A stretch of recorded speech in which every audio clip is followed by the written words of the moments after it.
My name is Jordan Aspen and I am reacting to Rachel Maksy today. And here's why. This has to be the kickoff for this channel, reacting to Rachel, because this is what inspired this channel years ago. I was watching Rachel and watching her struggle through some of the aspects of using these vintage patterns and these ideas that she had, and I kept talking to the screen, and my husband was overhearing me, and he just said, you should record this and put it up where it's actually going to help people. Because here's the thing, I have no desire to roast Rachel or anybody else. I just really want to be able to help, to share my knowledge. Let's see, oh goodness, it's like 18 years ago, a couple decades ago almost, is when I was learning to sew. And I'm mostly self-taught and mostly internet taught. And so my heart goes out to all of these YouTubers and other creatives who are looking to YouTube, looking to the internet to learn. It does make for some gaps though, right, in our knowledge. And I discovered that for myself as well. And I was blessed to have sewing mentors that I found online that I've never met in person to this day, who made me who I am today. I have been a professional seamstress. I've worked for publishing companies and done historical reproductions and all kinds of things over the years. And I love it. And I love teaching, and I love seeing people who are eager to learn sewing, just like Rachel. And so I'm excited to be able to respond to her. I know that Rachel and others, when they're making their videos, often say, there's gotta be a better way to do this, or, you know, if anybody knows the better way to do this, let me know. And so this is me stepping up and saying, you know what? For those things that I know how to do or know where to research and where to figure it out, I would love to come alongside you and just help you level up your skills while we have some fun at the same time. So let's get to it. All right, let's get this started. I have Rachel's channel up and I'm going to do a blind reaction to her most recent video. I have not seen this, and so I'm just gonna react as we go along and watch with you. First things first, let's look up some inspiration, shall we? For this project, I'm gonna try to draft a pattern that's pretty similar to my other corset bodices. I've just been really inspired by theatrical, foresty looking Oh yes, I just gotta pause this and take a look at this, because this looks amazing. I love this crocheted. Oh, I love them all. All right, and whimsical is definitely Rachel, so I think she's gonna pull this off really well. Garments, so I definitely want to try to incorporate that. Thinking a green bodice with that embroidered moss kind of dripping down the top of it, and then some sort of flouncy textured sleeves. I feel like this is sort of similar to the shirt that I made for my moss core look, but a little bit more well-defined. Okay, I have discovered that there are two main stitches that can really give off kind of like a moss effect. French knots, the turkey stitch. Okay. So this is the French knot. Over and over and over and over and over and over will give off a moss kind of feeling. This is the turkey stitch, which allows you to cut it, and it kind of has like a pop. Okay, I've got to take a closer look at this. Okay, so she's got the French knots and the turkey stitch, and she must be using more than one or two threads of embroidery floss, because this is pretty bulky. And yeah, it's giving off a nice, it's giving off some nice moss vibes. Yeah, I like where this is going. Effect, or you can leave it loose. You can take your floss. I don't think I've ever done an embroidery project and not massacred the rest of the string to a jumbled, tangled mess. All right, let's address the tangled mess. In fact, I'm gonna run away for a second and get my embroidery floss and give you some tips for avoiding the tangled mess, because until I had these tips, let me tell you, I was right there in Rachel's shoes. Be right back. Okay, back. So I've got a few different pieces of my embroidery collection here to show you a few different methods of dealing with, well, not dealing with, but avoiding the tangled mess. Now, first of all, no shade, As you can see, I've got some tangled mess going on. So these are some tips, but we don't always follow our own tips, do we? Okay, so first of all, when you start with a new skein of embroidery floss, you have this nifty option to slip off the papers and immediately open it up so that it's a full loop. Now, so that each strand is going around. So you have, like, you know, this bracelet or this loop. I've got some that I missed right here, but once you get all of those straightened out into a loop, then what these are designed to do is for you to take your scissors and cut right here, and then you get equal lengths of thread that are twice this long. So it'd be, you know, about so long, which is really good for cross stitching and a lot of embroidery. I don't do this automatically almost ever. I do sometimes. So I'm going to show you this. I had a very particular project, a cross stitch project. As you can see, it's kind of turning into a tangled mess. But I had a cross stitch project where I wanted to keep track of all of the numbers, and I had a bunch of threads to keep track of, and I knew that I just wanted to be able to keep going on that project. Part of the way I was actually going to finish it is if I didn't have to stop and detangle thread constantly. So what I did is I did exactly what I just showed you, and I did that with all of my skeins. And then I attached them to this card. And as you can see, I think my skeins were a little bigger than the one that I demonstrated for you. But what you can see here is that I looped it onto the card here. And then that allowed me to have my strands just hanging out here, which meant that then I could take my individual threads when I needed to start my next thread and just pull one all the way to the base and snip it. So I'm not undoing it from the card. In fact, you can see here my little snippet of my ends from when I cut these in the past and split them down. And you can see when you pull the threads one at a time, they just smooth right back out. So that's no big deal. Don't worry about how it looks like it's tangling. I'm gonna do that one more time just to prove it, because the first few times I did it, I didn't believe myself even. So you just take one thread. Do not try to do this with two at once. Take one thread and just pull the rest of the threads aside from it. And then you trim it right here. And then once you do that, you can just smooth out those threads again that got all bunchy. And so long as you smooth them right away and then wind them back up, you're good to go. Now, speaking of winding, this is another option for you.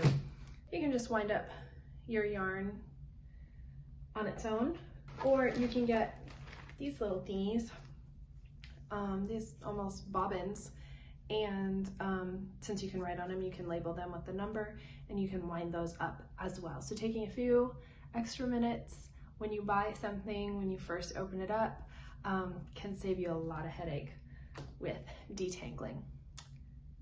And I should take my own advice and detangle what I've got here, right? All right, let's get back to the video. And absolutely, just berate it with my words.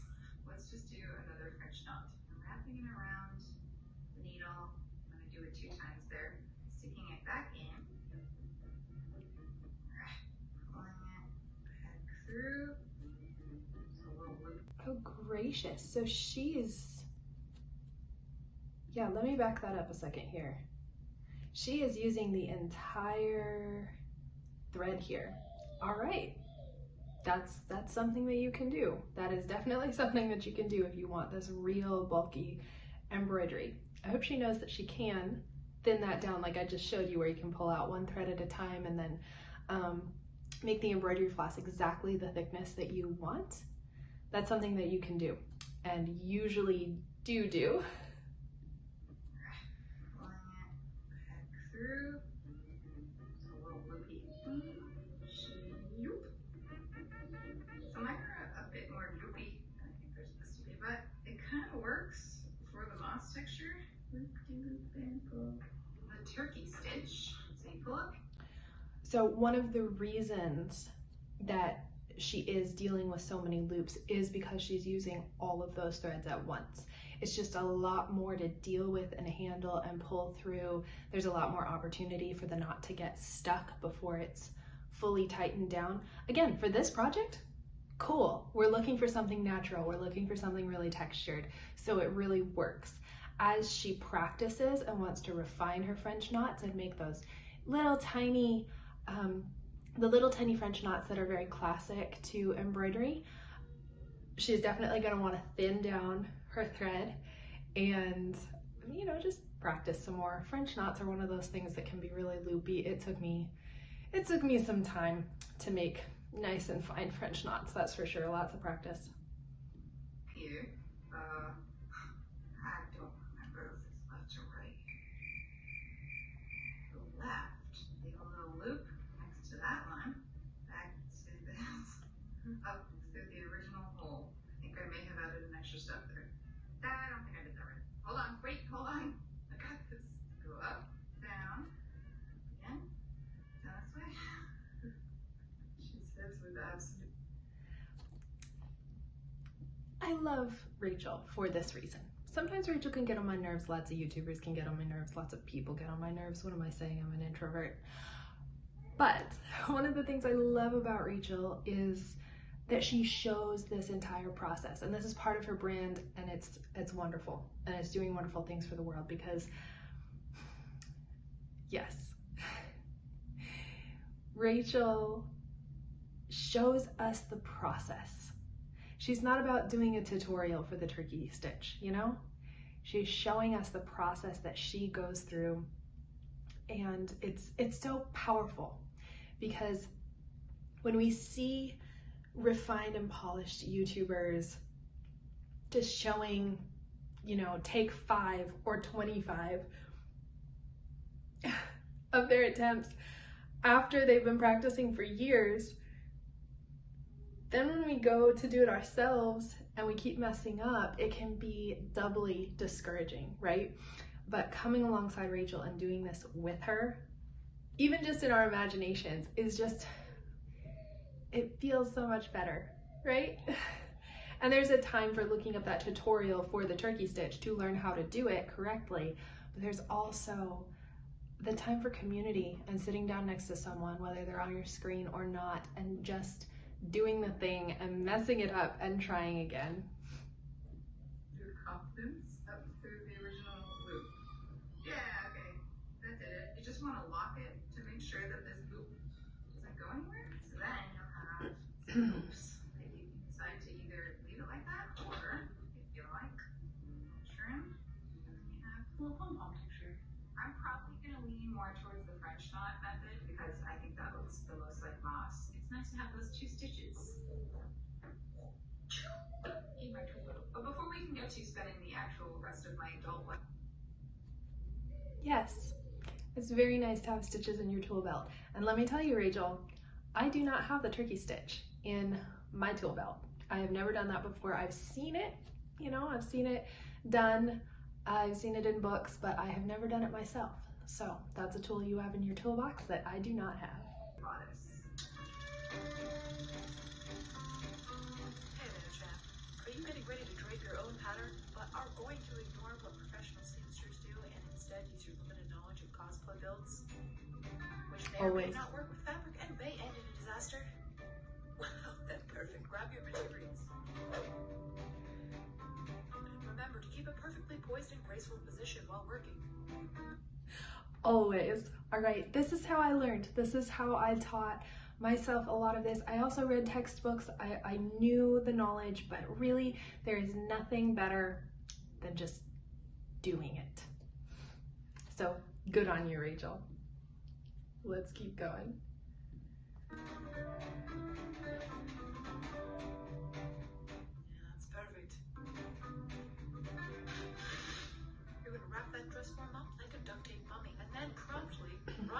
set duct taped. Which means it's time to run around the house frantically screaming, any tape will do. This is true. Scotch tape is just dandy. You don't need duct tape. After making your dress front look like something that Imhotep himself would be extremely proud of, it's time to draw on that pattern.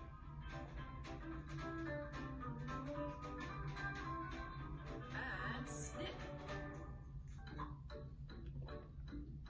All right. Now, something that Rachel said is, you know, she's completely ignoring what pattern drafters tell you to do, and that's true. This is nothing like what pattern drafters do. However, there are professional pattern drapers who do essentially this. So give yourself a little more credit, Rachel. This is a good process. Is it the most excellent process? No, not yet, but you're definitely getting there. And there are definitely professionals who do basically this with some tweaks, and that's what they create their couture based off of. First, I'm going to make this mock-up layer just to test everything, but it's also going to act as my lining layer if everything goes smoothly.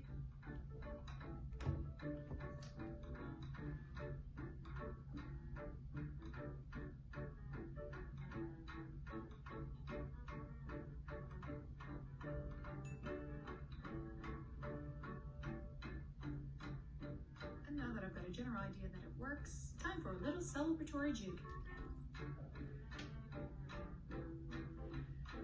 After sewing it, I did sort of realize that the waistline was a little bit too high for me, so I will be cutting that. But for now, it is time for the outer layer, which I'm going to use this tablecloth that I thrifted a while ago. It ended up being an absolute pain in the tuchus to work with, but we'll cover that later.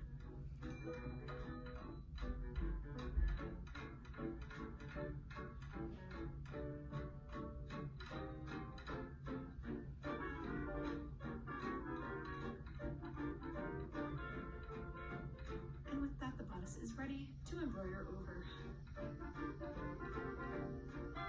Okay, so I saw a trick that you could take some felt and build up these sort of topographical terrain looking situation with it to just give some volume to the embroidery and make it look a little bit more like moss. So I did that. Now there's one thing that I would do differently than Rachel right here. It doesn't matter that much, but well, there's two ways that I might approach this. You can see the marker tracings of these shapes that she drew and then cut out. And I would either put those face down so that they're hidden, or an even better habit to get yourself into is when you're cutting, to cut just inside lines that you draw. And there's a really good reason for this. When you're drawing out a pattern and you're tracing around a pattern piece, that line is not actually the cutting line, right? The cutting line is right on the edge of that paper that you're tracing. And so you actually want to cut off that drawn line just barely, and that'll give you the most accurate size, especially when you're dealing with stuff like corsets where fitting is extremely important and there are lots of seams. If you have a 1/16 of an inch added to every single edge of your pieces, you're gonna end up with an extra inch potentially if you sew that off and if you cut that a little bit one direction or the other. So for the most precise cutting, you always want to trace and then cut right inside those lines. Plus it cuts them off of your whatever you're working on, so it would cut them off of this felt and she wouldn't have to deal with that edge. However, that said, with what she's doing, she's going to be covering it up, and a little bit of extra depth of having that dark edge might actually be beneficial if it pokes through a little bit for this particular project. I initially tried to use an embroidery hoop for this, but much like Grandmaster Flash in the Furious 5, I was close to the edge. So I took a deep breath and started my quest, which would be a very long one. Quick tip right here is if you want to use an embroidery hoop for something, plan ahead and embroider it before you sew it, if at all possible. But the other thing that you can do is, I don't have fabric to grab right here. Oh, yes, I do. Another thing that you can do is if you want to embroider right here on the edge, then you can baste a piece of scrap fabric right along that edge, and this gives something to the hoop for the hoop to grab onto. And so this is classic. This has been done for ages and ages. To embroider a smaller piece of something, you attach it to a larger piece. It can even be something like tearaway interfacing, so you don't even have to remove the basting stitches. That's actually going to be the most ideal, is to find a tearaway stabilizer and just real big basting stitches to create a piece of fabric that you can hoop, and then you can stitch right up to that edge.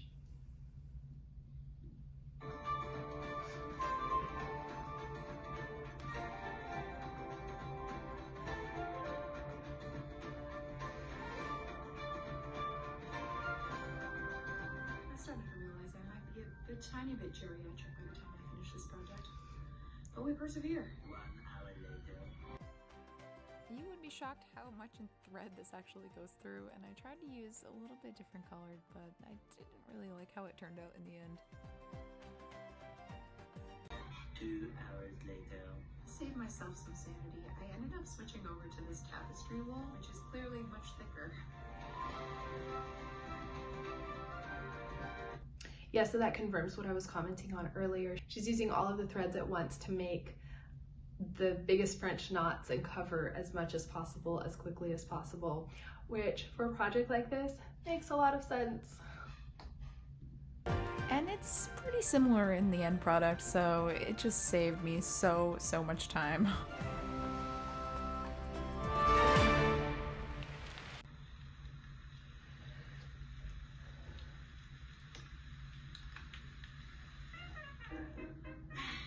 Alright. Stop. It is day 3 on this, I think. Okay, usually at this point in the process, I have a general idea if it's gonna come out okay. Let's just say I think this one's gonna be a wait and see kind of project. Right now, not gonna lie to you, it looks like a rug. Sort of ugly Texas-shaped rug. We're gonna just work on it and see what we can do. I'm really particularly into clothing that tells a story right now for some reason. I've said this before in a video, but basically outfits that make you go, huh, this outfit I affectionately will dub, guess it's how many I give. Oh, that might be 6 years old when I finish this. I quite like embroidery. I think it soothes the chaos of my inner being. I suppose you could say I got 99 problems, but 10,000 stitches ain't one. I think part of my problem with this right now is that it's so many different colors of green, which I thought in concept sounded cool and it would look more realistic. It doesn't. Spoiler alert. If I loop this around my leg one more time, have mercy. Sort of around the same green. Let's give a better pause moment. Okay, so I understand once again the desire to use a long length of thread while you're working, long length of yarn in this case, when you're working, so that you have to start and stop less. However, you do end up having to unloop it around your knee more often. Plus, the other reason for choosing those shorter lengths of thread, like I said, like taking your skein and just cutting it and just using that much thread at once, part of the reason for that is because every time you're pulling that yarn or thread through, especially for something like a French knot where you've got lots of loops that you're pulling it through every single time, you're putting wear on that thread. And it might not seem like it would matter at first for embroidery, because even if the thread gets weaker, it's not like it's holding everything together and it's not going to get that much wear and tear on it, right? However, the rougher the thread or yarn gets, the more likely it is to tangle and catch. And so once again, you're gonna end up spending more time detangling your yarn than you would have just tying it off and starting a new shorter piece of yarn. I'm making these faces because I'm preaching to myself here. It has taken me so long to accept this reality as fact because I want to cut the whole length and just keep sewing and not have to stop. And I think sewing machines kind of help with this because we just sew and sew and sew and sew. So it helps with this mentality and expectation that we should just be able to keep sewing without tying things off.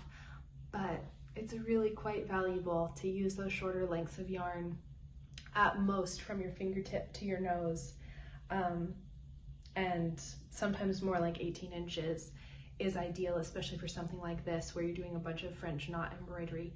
So I was born with a curse, or maybe inherited a curse, that whenever I'm sewing, if there's something that a thread can latch itself onto or around or in, boy howdy, it's gonna do it. Also tangling. The amount of times I've and this just solidifies what I'm saying. This isn't a curse, Rachel. It's just what happens when you use long threads. I can tell you this because I've used long threads and I've used shorter threads. And when I use long threads, I have the curse. And when I use short threads, I have it a whole lot less tangling, whole lot less catching on things. tangle this embroidery thread into what looks like Oscar Grouch's shower drain. I can't tell you. Well, I'm just gonna keep going here. I hope that I can at least finish the threading today. Right, so wish me luck.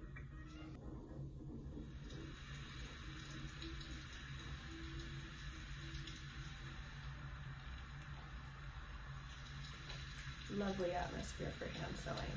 Oh.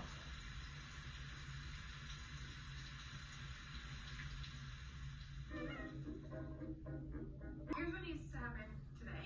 I'm pretty tired, but we're close to the finish mark here. I just have to do all of the finishing stuff. My final step is gonna be, oh no, with your emo sock. My final step is gonna be painting everything with fabric paint and just like toning everything towards the same color green. But right now, I need to do the sleeves. I'm kind of at a loss for, I'll be honest with you. You could say it was an afterthought. I got this shirt at the thrift store and I thought it was kind of cute. This fraying, and I liked the green striped fabric. Save myself some time, use this waistband and just cut along here, something like that. I don't know how it's gonna blend with the garment itself. Take the lining layer, add some boning, sew that all together, sew the lining onto the outer bodice, add the sleeves, add the eyelets on the back for the lacing for the corset, probably hand sew those, paint everything. We've got a lot of work to do. Home stretch, we can do it. Let's freaking go.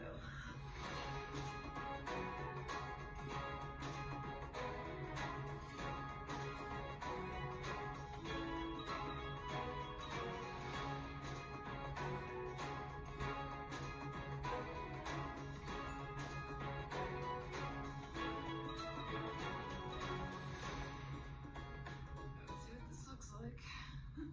Let's play Is It Trash? Okay, so clearly at this point in the project I was not entirely jazzed with how it was coming out, so it's time to do a little bit of fabric painting and see if we can fix this. Yeah, let's just kind of go back to this. If this were my project, I would not be crazy about the greens and how they're working together, specifically the greens of the sleeves that she's chosen. I'm not loving it. The texture and everything I think is coming together quite well. So let's see what the paint does. So it's time to do a little bit of fabric painting and see if we can fix this.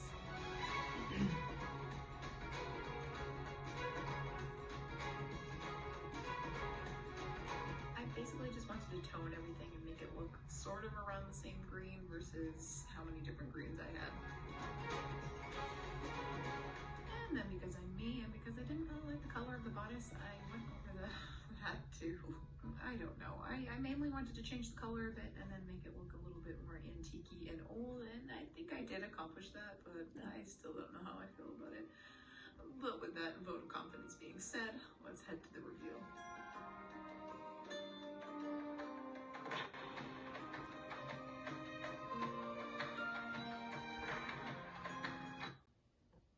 okay. Paired up this way with that skirt, kind of works. Kind of works.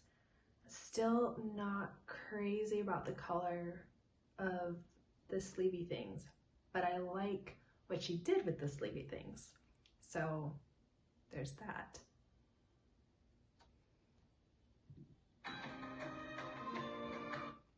Ooh, yes. This looks really good. I love this. I think it was worth it. Let's see if Rachel thinks it was worth it, but I think it was worth it. This looks amazing. I also like what she's done with the paint here, that really, the way that she kind of antiqued it, not just changed the color, but made it sort of a gradient where it looks like, you know, it's a little sweat stained or watermarked for this background story, this backstory that she's got in mind. I think that really supports it.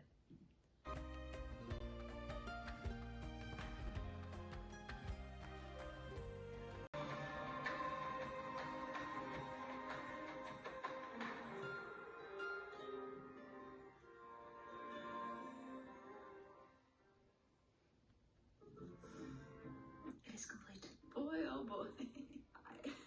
Okay, I have very mixed feelings about this. I think it is a hot, steaming mess. But that being said, there are things that I like about it. I think it's mainly like the construction of it that is just absolute garbage juice dripping down your leg. It's weirdly warm. Sort of crooked, or it might just be an illusion with the moss making it look like that it's crooked. I don't know. It's not a lot of support. I knew that going in. If you want the support that a corset gives you, you need about probably 3 times more pieces of plastic or... Okay, I'm gonna go back right here to where she's saying it looks like it's crooked. Here's likely what's going on there to make it pull to be crooked like that. When you have something as tight-fitting and form-supporting as a corset-like garment, you can get some torque to it because of the grain line of the fabric. So we all know how important grain line is, right? I'm gonna grab a piece of fabric here to show you. So we know that grain line is important. This is one of the basics. I'm gonna use the wrong side because this shows the grain line pretty well.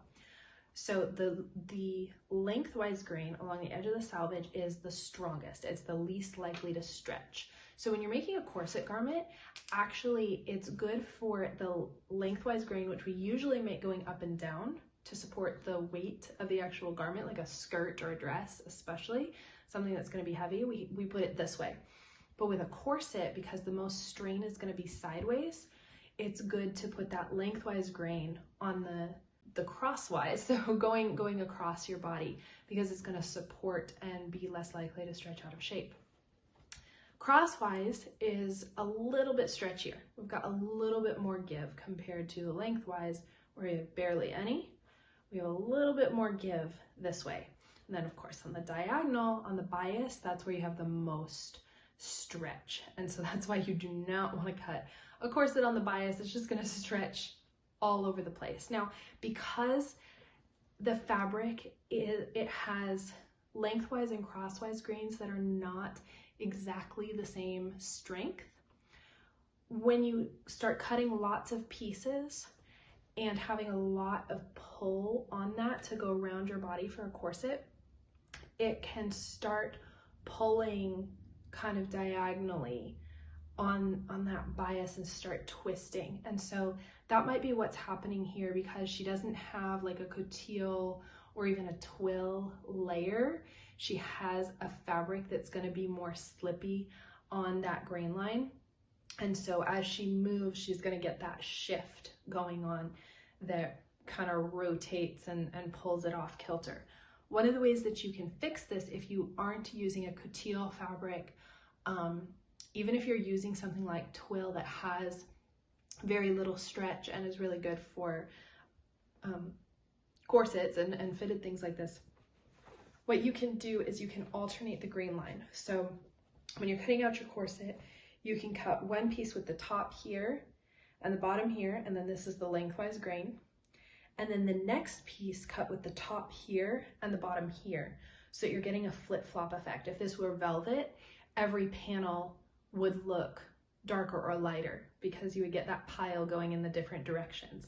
So you want to alternate them. If you do that, then you can counteract that stretching that happens, because each piece will want to stretch in the opposite diagonal direction, and so they'll equalize. So that is a tip for when you're making these tighter fitting corset type tops. That's something that you can do to prevent that torque from happening. Crooked, I don't know. It's not a lot of support. I knew that going in. If you want the support that a corset gives you, you need about probably 3 times more pieces of plastic or steel than I have right now. So it is what it is. Well, also the back is a mess. You need more steel or boning or what have you, and you need more support in the fabric itself. So once again, you want to add an inner layer between those 2 decorative layers. So the lining layer that's next to your skin, nice and soft, and then that outer layer that looks beautiful. You want to add a layer in between that has as little stretch as possible and has some durability to give that support. I didn't reinforce the eyelets, so it's very wonky. Yeah. Because it's pulling really tight and it doesn't close all the way. It closes more than I thought it was going to while trying it on during this process. I do like it a lot better than I painted it. I was really struggling with how it looked with all the different splotches of green, and then the sleeves I felt like didn't really go with it, and they still kind of don't, but I also don't really mind it. I think it's fine. Generally, really happy with the embroidery, and that's what I set out to do with this project, was try something new. Boy, and it take 73 years. Objective achieved though.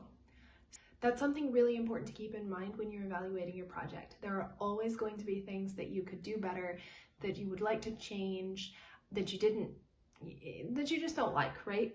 But it's important when evaluating your project that you look at the objective that you set at the beginning of your project.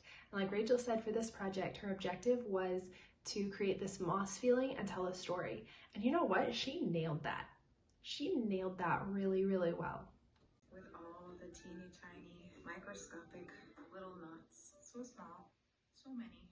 Yeah, I don't know. Listen, they can't all be national treasures. You have to throw in some wicker man in there. It makes your repertoire robust. Like I said, I mainly just wanted to play with some embroidery and make it look like moss. And I think that it pretty much does. It also looks like broccoli, but girl loves broccoli.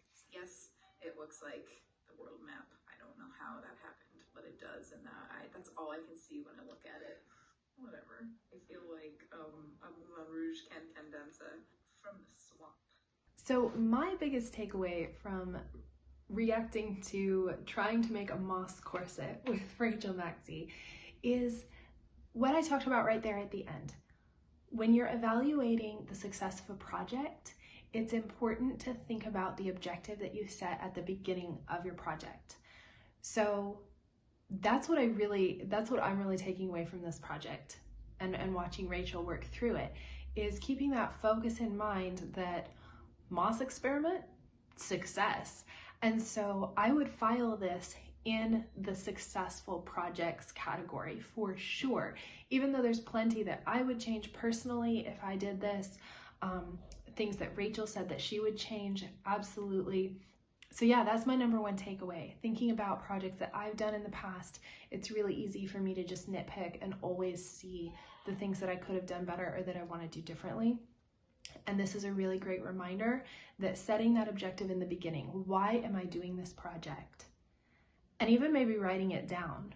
For Rachel, she records everything, so she knows what the objective was because she literally records herself saying it.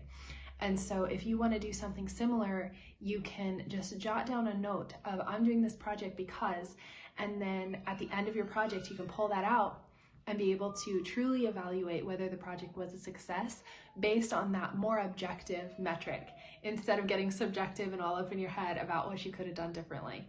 So that's the takeaway that I'm taking, and I hope that you take it away as well.